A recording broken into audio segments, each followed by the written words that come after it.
So firstly, I'll be talking about question 4 of my evaluation. So the question is, how did you use media technologies in the construction and research, planning and evaluation stages? So what I'm going to do is I'm going to talk about my trailer first, and then I'll move on to my ancillary tasks. So on the screen here are just a few examples of the media technologies that I used for the planning, research and construction of my trailer. Now I'll talk about them individually. So YouTube played a really important feature within my research. It was a huge influence of different trailers. I was able to physically see features and conventions within a trailer and see if I can interpret that within my trailer. So on the screen here are just screen prints of just some of the trailers that I watched. As you can see, they're all paranormal genre horror trailers. This was really important because obviously I wanted to make mine into a paranormal genre. So I just looked at their major conventions that they had and then tried to see if I can put that into my trailer. And yeah, it was just really helpful to watch what other trailers had, and especially within like the editing of the trailer, it was really important. So it helped me a lot to understand what features were involved in a paranormal subgenre horror. So YouTube was really helpful on giving me tips and advice. Um, they were very informative, and the people that I looked up were very experienced and they've obviously done it before, so I could trust that what they were saying was helpful and accurate. So, for example, I looked up how to apply scary makeup. This was really important because within my trailer I had a ghost, so she needed to look as scary as possible, and there was different makeup techniques that I could have used, and it was really helpful in making the ghost look as scary as possible. And also, I looked up how to make fake blood. This was obviously one of the major conventions within a trailer, so I needed to make this look as realistic as possible. And there were so many different ways on how to make fake blood, so it was really helpful to see which one was the best, basically. So moving on, I've obviously used a camera for my filming on my trailer. This camera that I used was very good quality. It was all filmed in high definition, so really happy with the results of that. And I also used a microphone for any dialogue that I needed to record. So on the screen here, I have examples of experiments that I did within the lighting. Because the camera was such good quality, I was able to film in really dark rooms, which was really important because my trailer was based in darkness, because within the trailer the lights go out, so only candles is only really the only source of light, so that was really important for me. And it also made any shot look good because the quality was just excellent. So the next media technology I used was Premiere Pro. This was probably the most important software that I used, because it allowed me to edit my trailer. It was quite difficult at first because I'd never used it before, so it was completely new to me. But as time went on, I was able to practice more and it got easier, and I was really happy with the results and really happy with the software as well. Now I'll just talk about the different um, effects that I used within Premiere Pro. So one of them is called fade. This fades in or out the audio. So on here I have an example of fade out audio. So as you can see, the yellow line is slowly going down. This is helping the track to fade out. This helped the trailer's audio to flow a lot more nicer. It was a lot more natural. It wasn't just a short blunt cut of music then another piece of music, otherwise that would sound really strange. It wouldn't sound realistic at all, so you needed that fade effect to make it a flowing audio, otherwise it would just sound ridiculous. It was also perfect for scary moments, because if you wanted and atmospheric music to just slowly die down, and then suddenly a really high pitched music would come up, and that would be your jump scare. So it was perfect for that. So another technique I used was overlapping of sound. As you can see on this image, there's a lot of sound being overlapped. So basically it's just combining different sounds together. It was useful that I chose wisely because some audio did not work very well together. So I found that a good piece of music to overlap was very fast paced and very atmospheric and slow music. So that was really good to overlap because you can't have two fast paced musics overlapping because it just becomes too confusing and there's too much going on and it's horrible to hear.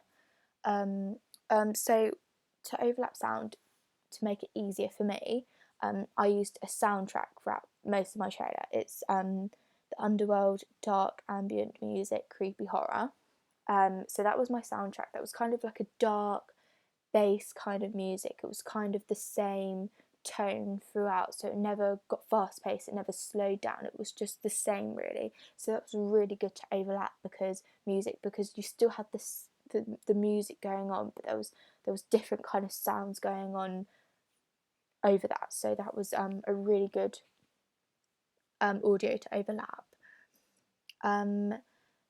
You found that some audio wasn't really very effective on its own, so you really did need to overlap other music. So I found that some music was really, really good, I really liked it, but it just wasn't as effective on its own. So by overlapping another sound over it, it made it so much more better. So that was a really good technique that I found, and I used it a lot in my trailer. So my next technique that I used was transitions. You can see here with the arrows, these are the transitions. In this clip specifically, I used a transition called Film Dissolve. This was a heartbeat scene. It's very conventional in a trailer. It's very slow and tense, and for the Film Dissolve went very well with the slow kind of tense clips because it just made it flow a lot nicer. Another transition I used was fade into white. This obviously faded into white, which was very bright. It was very uncomfortable for the eyes. It almost kind of blinds you and restricts your eyesight a little bit because you're so surprised by the beam of white, bright light. So this is perfect for jump scares. You can't predict the next clip because you're so blinded by the white, bright light, and then there's a jump scare. It makes it twice as scary because it's unexpected. So my other technique that I used was title pages. I just used them because it's another guide to help the audience understand what was happening throughout the trailer. It was just to emphasise what was going on, so there was no confusion or anything. So now I'll show you the creation of my title pages. I obviously use this on Premiere Pro as well. So here I'll show you my title pages and what they look like.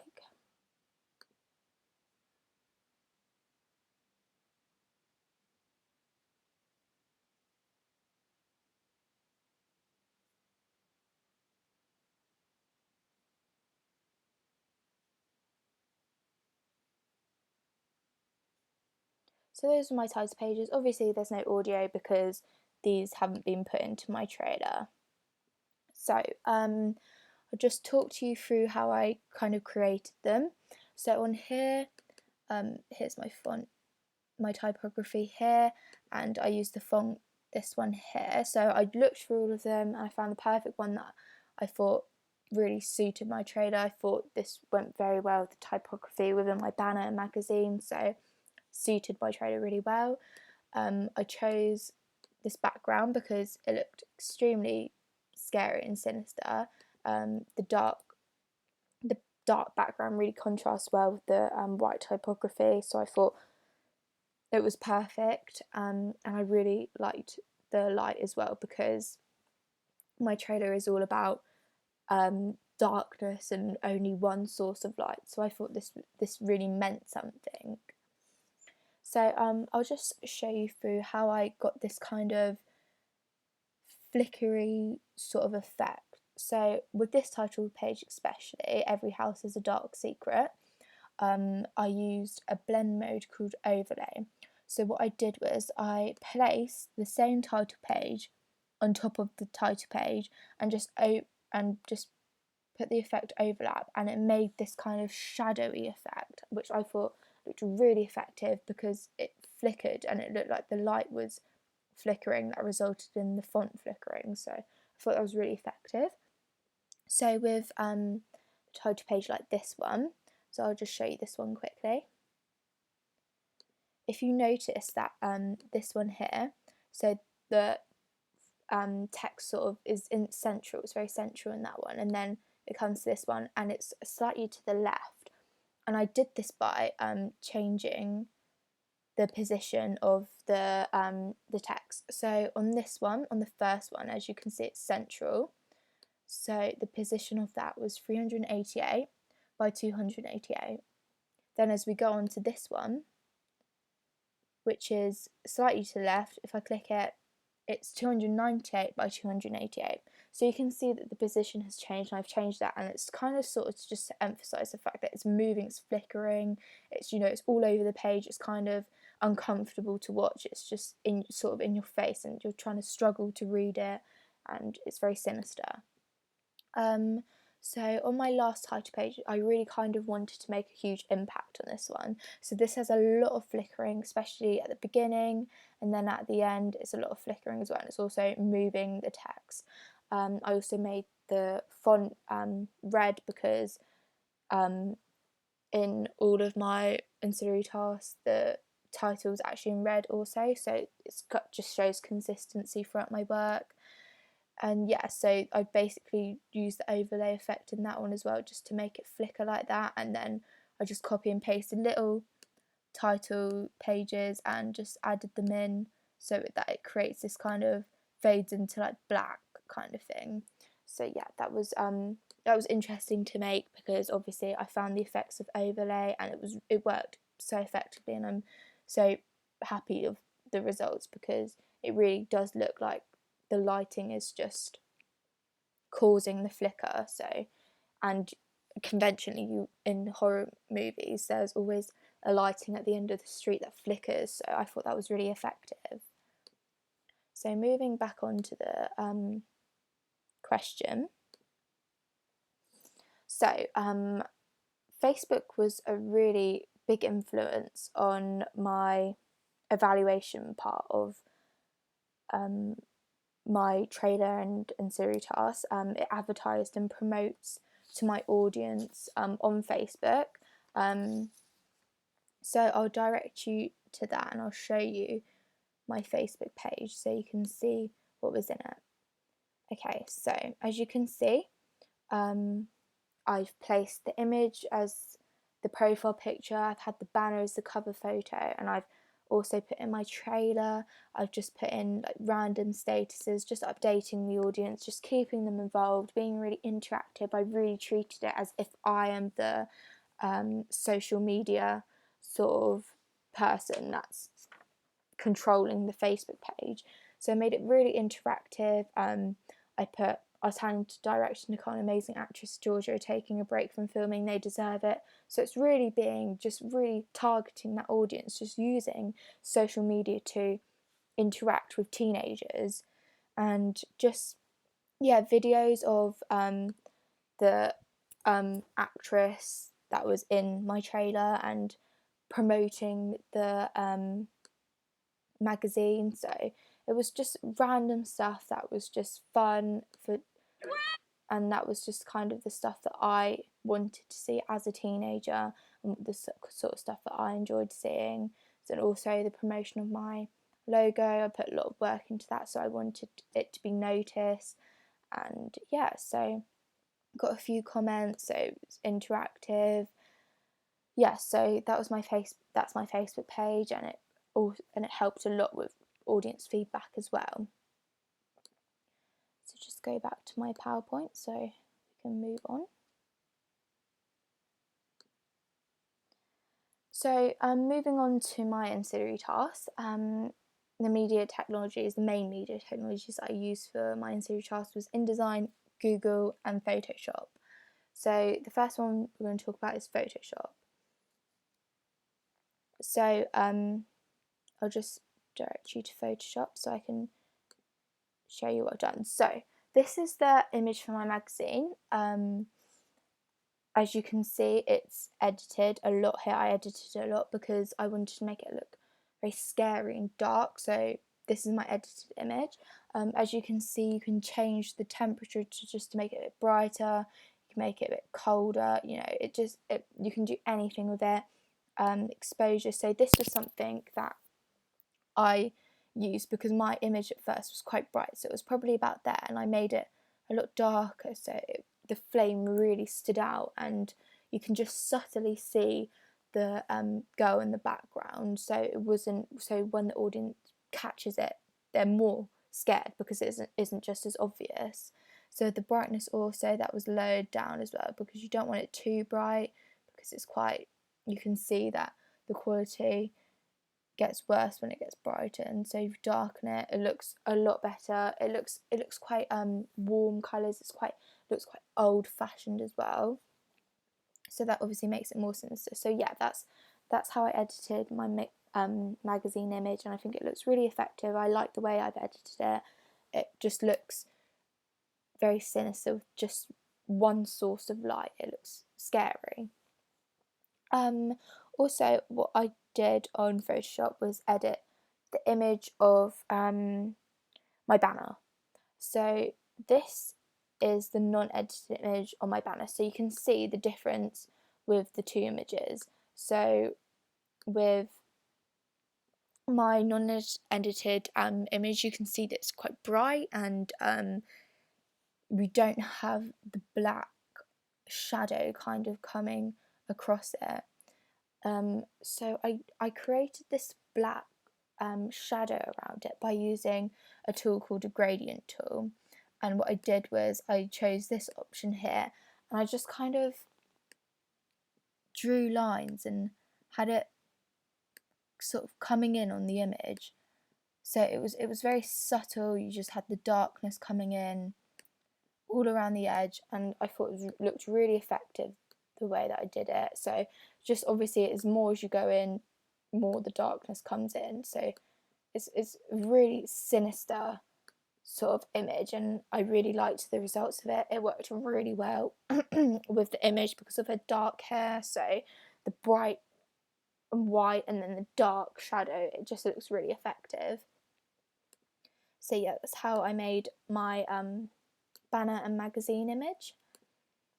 And just moving on to InDesign. So I used InDesign for basically the creation of my banner and magazine, and I'll show you an example of my magazine in InDesign. So this is a magazine that's in InDesign. I explored rather all the fonts within InDesign. So I chose all these fonts. They're different fonts, and I chose them all very wisely. I considered the typography that I used in my banner, in my trailer, so it just shows consistency. I did a lot of research within it, and yeah, InDesign just really helped me just create it, put it all together, and I found that it was a really structured way of doing it.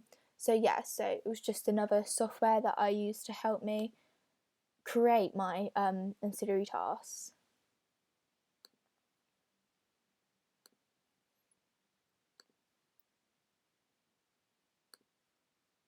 So next we have Google. I used mainly Google Images, so I'll just direct you to Google Images. Here we have Google Images here. So this helped me a lot in my research and my planning of my banner and magazine. So I would literally just type in movie magazines, and it would just come up with a whole lot of them. And this was just so useful, it was so helpful, because I was able just to see the conventions. Like within this one, the title is over his head, showing that the magazine is actually much more dominant than the actual thing it's promoting itself. But with like this one, showing that the character is a lot more dominant than the actual magazine. So it's just picking out different conventions within different magazines, different banners, and just seeing if you can interpret that into your trailer. So if I look up horror banners,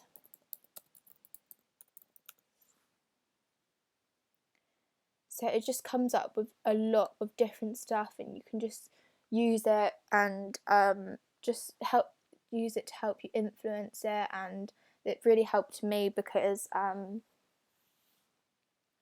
didn't really know how to create a banner. It was quite difficult for me to understand. After looking on Google Images, I found that it wasn't as hard as I thought it would be, and the creation was just simple. And I was able to research the actual size of a banner and put it into a way I can put it into Photoshop. And yeah, so just studying the conventions and Google Images really helped me do that. And so that's my answer to my question for my evaluation.